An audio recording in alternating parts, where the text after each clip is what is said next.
नमस्कार शेतकरी बांधवांनो, स्वागत आहे आपल्या किसान राजा यूट्यूब चॅनलमध्ये। आज आपण महाराष्ट्र राज्यातील मुख्य बाजार समितीमधील कापसाचे बाजारभाव बघणार आहोत।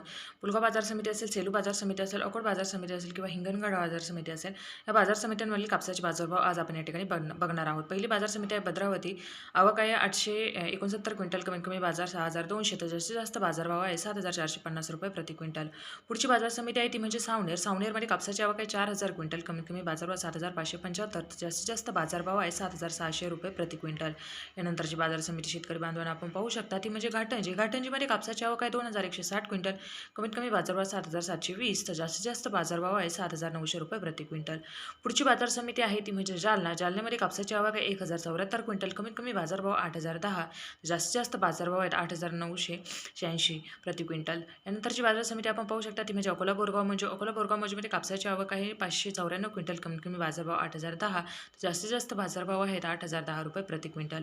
यानंतरची बाजार समिती आहे ती म्हणजे अकोला। अकोल्यामध्ये कापसाची आवक आहे 967 क्विंटल, कमीत कमी बाजारभाव 8010, तर जास्तीत जास्त बाजारभाव आहेत 8010 रुपये प्रति क्विंटल।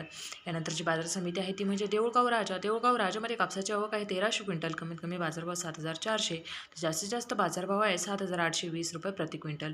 पुढची बाजार समिती आहे ती म्हणजे उमरेड। उमरेडमध्ये कापसाची आवक आहे 1574 क्विंटल, कमीत कमी बाजारभाव 6200, तर जास्तीत जास्त बाजारभाव आहे 7580 रुपये प्रति क्विंटल।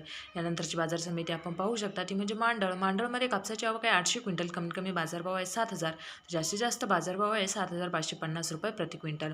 पुढची बाजार समिती आपण पाहू शकता ती म्हणजे पुलगाव। पुलगावमध्ये कापसाची आवक आहे 4070 क्विंटल, कमीत कमी बाजारभाव 6800, तर जास्तीत जास्त बाजारभाव आहे 7750 रुपये प्रति क्विंटल। धन्यवाद शेतकरी बांधवांना। चॅनलला सबस्क्राईब करा, व्हिडिओला लाईक करा आणि जास्तीत जास्त शेअर करा।